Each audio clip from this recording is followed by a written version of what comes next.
है पछाडि भए पनि समयमै हामी चन्द्रनाथ नगरपालिका अन्तर्गत चाहिँ आज भने वडा नम्बर 1 मा तरकारी खेती प्रविधि सम्बन्धी तालिम अन्तर्गत चाहिँ माटोको नमुना सङ्कलनको बारेमा चाहिँ हामी एकदम सिक्न गइरहेका छौँ है। सबैभन्दा पहिला त माटोको चाहिँ नमुना किन सङ्कलन गर्ने भन्ने कुराहरू आउँदा है र के एउटा परीक्षाले के पनि देखाएको छ भन्दाखेरि चाहिँ जुम्लाको माटो चाहिँ धेरै अम्लिए भन्ने कुरा चाहिँ आइसकेको छ। केही समय अगाडि चाहिँ हामीले अलिकति नमुनाको रूपमा हेर्दाखेरि पनि तपाईँहरूको माटोमा चाहिँ धेरै अम्लिएपना चाहिँ आइसकेको चाहिँ देखिएको छ है। त्यसले गर्दाखेरि माटोमा मैले हिजो पनि भने अम्लिएपना भयो भने तपाईँहरूको के हुन्छ त भन्दा माटोमा हामीले हालेको मलको जुन त्यसबाट पाउने खाद्य तत्त्व पनि के छ त बिरुवाले लिन पाउँदैन।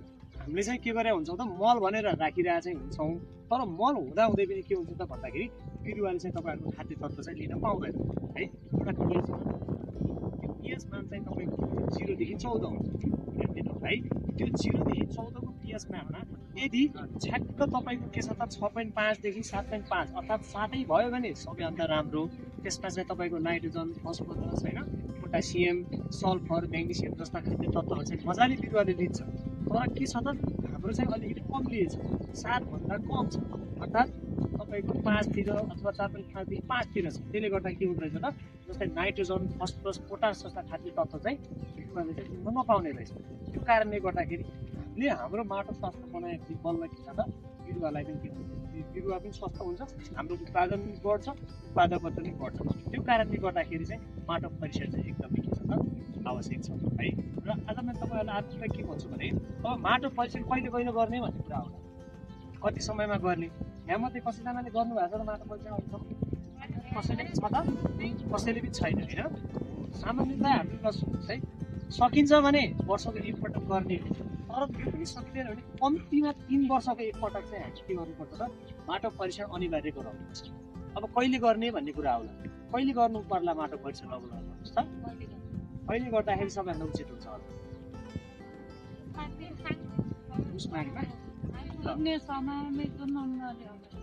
अब एउटा कुरा ध्यान दिनुहोस्, कहिले पनि माटो परीक्षण गर्दाखेरि मल प्रयोग भएको ठाउँबाट नगर्ने। अर्थात् तपाईँले ठ्याक्क धान खेती गर्नुहुन्छ, धान खेती गरेर ठ्याक्क धान काटेर तपाईँको खेत बाँझो भएको अवस्था हुन्छ नि, त्यो बेलामा गर्नुभयो भने धानले के गर्छ त खाद्य तत्त्व पनि सर्लक्क ताने हुन्छ हो। त्यो खाद्य तत्त्व पनि तानेको अवस्थामा हुन्छ धान, अनि त्यसपछि त्यसो तपाईँहरूले मल पनि हाल्नु भएको हुँदैन र बाँझो हुन्छ। हो त्यति बेला चाहिँ तपाईँहरूले के गर्ने त माटो ल्याउनु भयो, ठ्याक्क माटोको अवस्था चाहिँ थाहा हुन्छ। अनि अर्को कुरा कहिले पनि जस्तै यो खेतबारीमा होइन कतैबाट पानी चोहेर एकदम कोसेक छ भने त्यस्तो ठाउँको नलिने, पानी आइराख्ने कि सिम्पल हुन्छ नि तपाईँहरू, सिम्पलको ठाउँबाट पानी नलिने, फेरि माटोको नमुना नलिने। अनि तपाईँहरूको अर्को कुरा के गर्न सकिन्छ भने तपाईँहरूले आलीतिरको भएको पनि के गर्छ माटोको नमुना नलिने, ठिक आलीतिर चाहिँ गरिँदैन। अनि कुनै बोटको छाया छ, छाया भएको भागतिरको पनि के गर्छ त भन्दाखेरि हामी कहिले पनि चाहिँ त्यो माटोको नमुना चाहिँ लिँदैनौँ है। एकैबाट नलिने अरे एउटा पानी मल प्रयोग गरेको ठाउँबाट नलिने। मल हालेको छ, मल हाल्दा बित्तिकै माटो लगाएर परीक्षण गरायो भने त्यसमा त मलको मात्रा त मल हालेको ठाउँबाट पनि नलिने अथवा मल हाल्नु पूर्व लिने। अनि अर्को कुरा तपाईँहरूको के छ त भन्दाखेरि चाहिँ आलीतिरबाट नलिने, कतै छाया परेको छ भने नलिने, र मल खातो थुपारेको ठाउँ जस्तै उहाँले सामान्यतः यदि यहाँ मल थुपार्नु भएको छ भने हो त्यसको मल थुपारेको ठाउँबाट पनि माटोको नमुना। अब कुरा आयो माटोको नमुना कसरी लिने। अब मैले मानव खेतको माटोलाई अब मैले के छ ट्रकमै बोकेर सबै माटो लान सक्छ सक्दैन नि त। त्यसको लागि चाहिँ यो खेतलाई प्रतिनिधित्व भने नमुनाहरू हो। त्यसको लागि चाहिँ हामीले के गर्नु सक्छौँ त भन्दाखेरि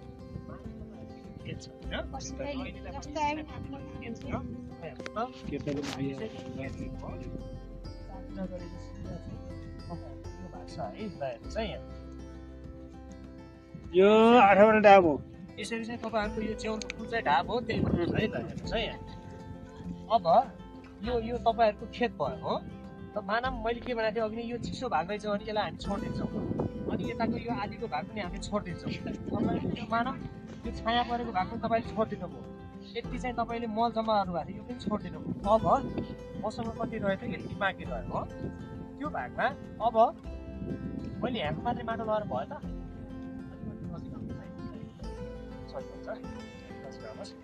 अब मैले चाहिँ यो माटोलाई प्रतिनिधित्व हुने गरी एउटा डब्लु हेर्नुहोस् है यहाँ हेर्नुहोस् है, तपाईँको खेल यस्तो छ एउटा डब्लु आकार बनाउँछु ल हेर्नुहोस् त यहाँ यसरी डब्लु आकार बनाइदिनुहोस् न। यो कुनाको पनि आयो हो, यो कुनाको पनि आयो हो, यो बिचको पनि आयो चाहिँ, यो बिचको पनि आयो र तपाईँको यहाँको पनि आयो। यसरी चाहिँ ल हेर्नुहोस् त, तपाईँको खेत प्रतिनिधि भयो कि भएन भयो नि। त्यस्तै हामीले के के आकृति गर्न सक्छौँ। एउटा डब्लु, एउटा एक्स, एउटा यास, एउटा जेड, यस्ता खालको आकृतिमा तपाईँहरूले चाहिँ के गर्नुपर्छ त भन्दा, मानव अहिलेलाई पनि अब यहाँबाट दिन्छ भने अब कसरी लिने त? यो त मेरो के भयो त, खेत भयो हो। अब लिने तरिका थाहा पाउनु पर्ने चाहिँ मैले कति गहिरो खन्ने भनेको थिएँ, कस्तो खन्ने भनेको थिएँ भन्नुहोस् त, भी आकारमा। ल त्यही भएर ल हेर्नुहोस् है, अब यसरी म एक अंश यताबाट हाल्छु हो, यहाँ हेर्नुहोस् है, यसरी यताबाट हाने हो, अथवा यसरी यताबाट हाने। अनि फेरि यो सेक्सनमा तपाईँहरू के छ त भन्दा, यो भागबाट मैले हालेँ।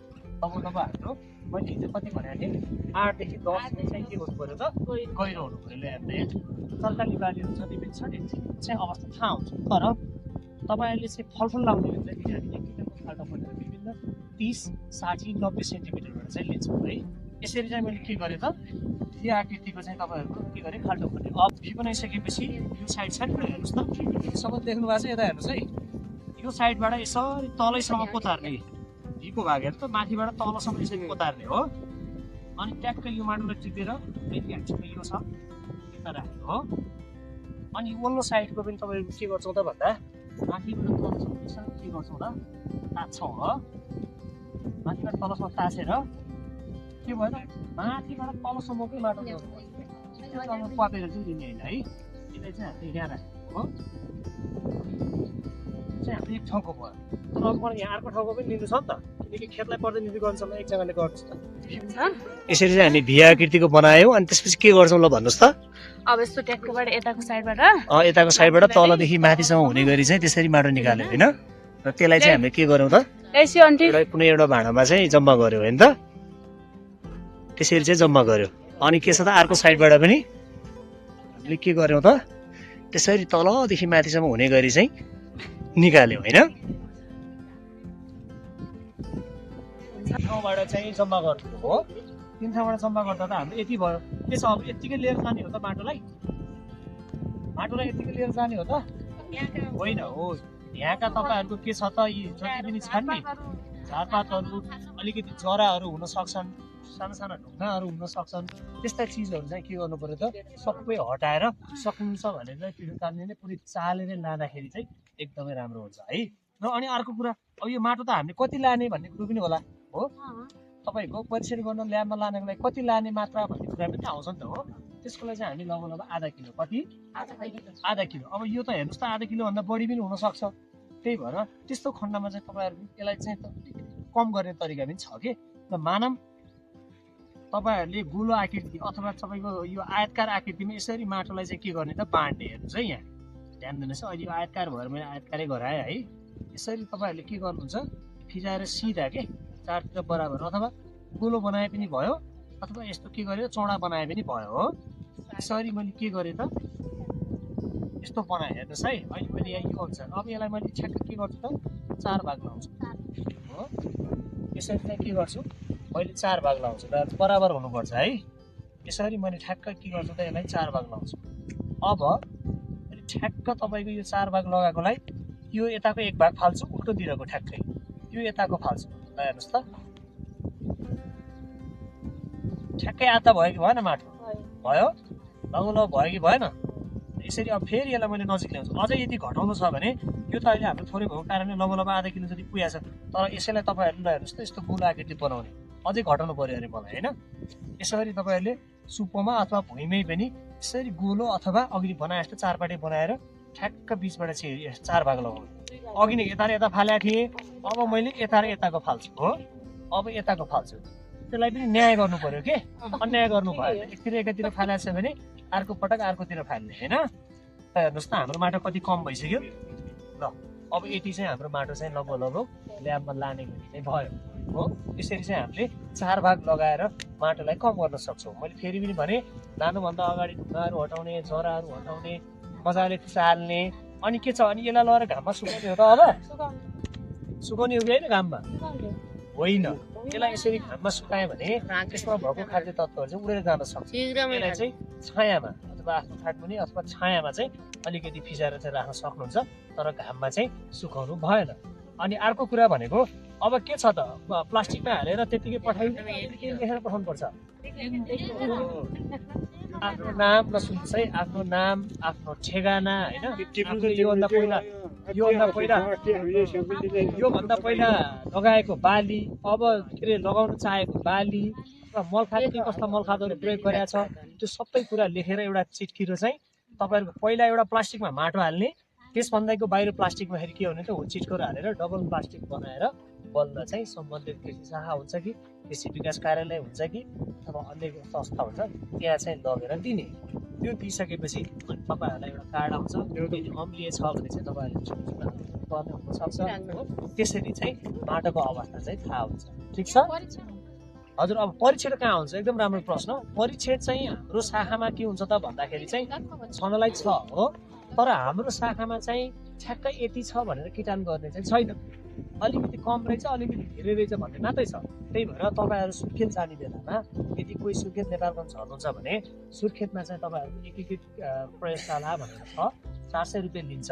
त्यसले चाहिँ नाइट्रोजन, फस्फरस, पोटास अनि माटोको पिएच र प्राङ्गारिक पदार्थ 5 वटा चाहिँ इन्डिकेटरहरू चाहिँ तपाईँहरूको परीक्षण गर्न मिल्छ। त्यति बेला टक्क मैले अघि नै भने खेत बाँझो भएको अवस्थामा, मल नहालेको अवस्थामा र यो चिसो नबिसेको अवस्थामा माटो लिने, तल लगेर चेक गर्ने, 400 रुपियाँ खर्च गर्ने होइन।